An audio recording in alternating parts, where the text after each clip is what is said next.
रीटा बहुत ही फैशनेबल लड़की थी। उसके परिवार में सब उससे बड़ा परेशान थे।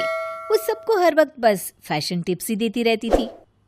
अरे ये क्या कपड़े पहने हैं आपने? क्यों, सही तो लग रहा है? बस सही नहीं लगना है, हमें पार्टी में सबसे अच्छा दिखना है। अरे क्या जरूरत है ये सब सोचने की? जरूरत कैसे नहीं, आप स्टाइल के बारे में कुछ भी नहीं जानती।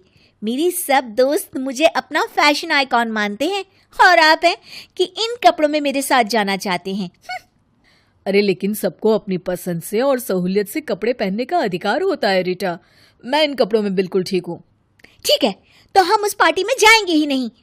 अरे क्यों नहीं जाएंगे? बस कह दिया ना, नहीं जाएंगे। मुझे वहां अपनी खिल्ली नहीं उड़वानी। अरे कैसी खिल्ली? सब यही कहेंगे, तुम तो इतनी अच्छी बन के आती हो और तुम्हारे पति इतने सिंपल से। बोलो क्या इज्जत रह जाएगी मेरे दोस्तों के सामने? इससे अच्छा है कि हम पार्टी में ही ना जाए। ओहो रीटा, तुम ना कभी कभी हद कर देती हो। अच्छा ठीक है, बताओ क्या पहनूं मैं? ये हुई ना बात। राजेश उन कपड़ों से बिल्कुल भी खुश नहीं था, पर रीटा के आगे उसकी एक ना चली। रीटा ऐसे ही घर के अन्य सदस्यों के साथ भी मनमानी करती। नेहा, तुम ये गाउन ट्राई करो, बहुत ही अच्छा है। पर भाभी, आपको लगता है कि ये मेरे बॉडी पर अच्छा लगेगा? अरे ये लेटेस्ट फैशन है, तुम्हें याद नहीं? तुम्हारे भैया के साथ जब हम वो फिल्म देखने गए थे, उस हीरोइन ने ऐसे ही तो गाउन पहना था। हाँ भाभी, पर उसका कॉम्प्लेक्शन अलग था। ये रंग मेरे ऊपर शायद सूट नहीं होगा। ये तुम्हारा वहम है नेहा।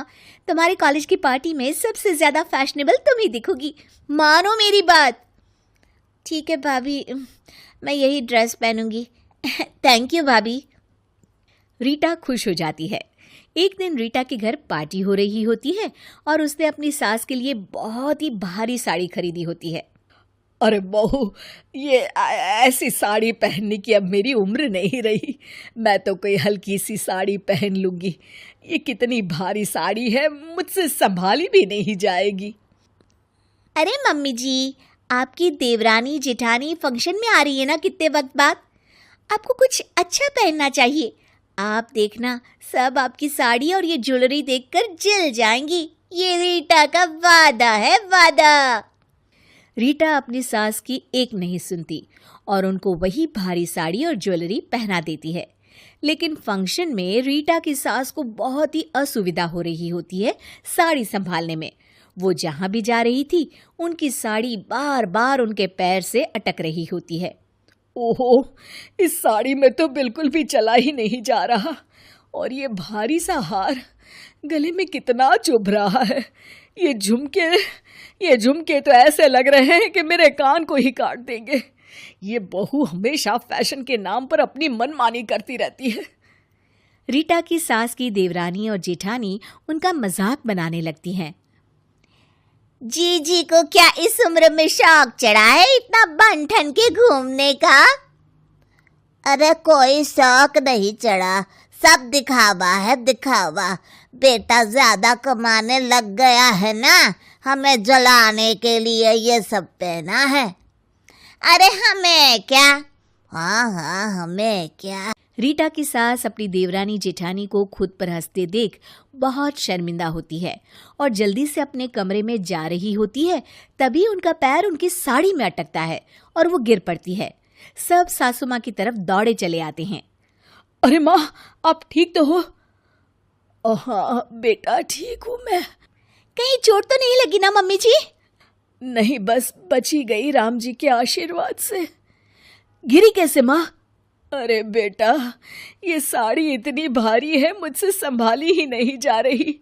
मैंने मना भी किया था बहू को, पर इसने मेरी एक नहीं सुनी।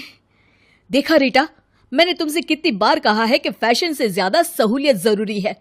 जब किसी को कोई कपड़े में असुविधा हो रही हो, चाहे वो कितना भी अच्छा दिखे, सब बेकार ही लगता है। आज तुम्हारी फैशन की जिद की वजह से माँ गिर गई। रीटा को पछतावा होता है कि उसके कारण उसकी सास को इतनी तकलीफ हुई। मुझे माफ कर दीजिए मम्मी जी, मैं अब कभी भी अपनी पसंद आप पर नहीं थोपूंगी। कोई बात नहीं बेटा, आगे से ध्यान रखना। हाँ जी मम्मी जी, मैं ये हमेशा याद रखूंगी कि सहूलियत पहले, फैशन बाद में।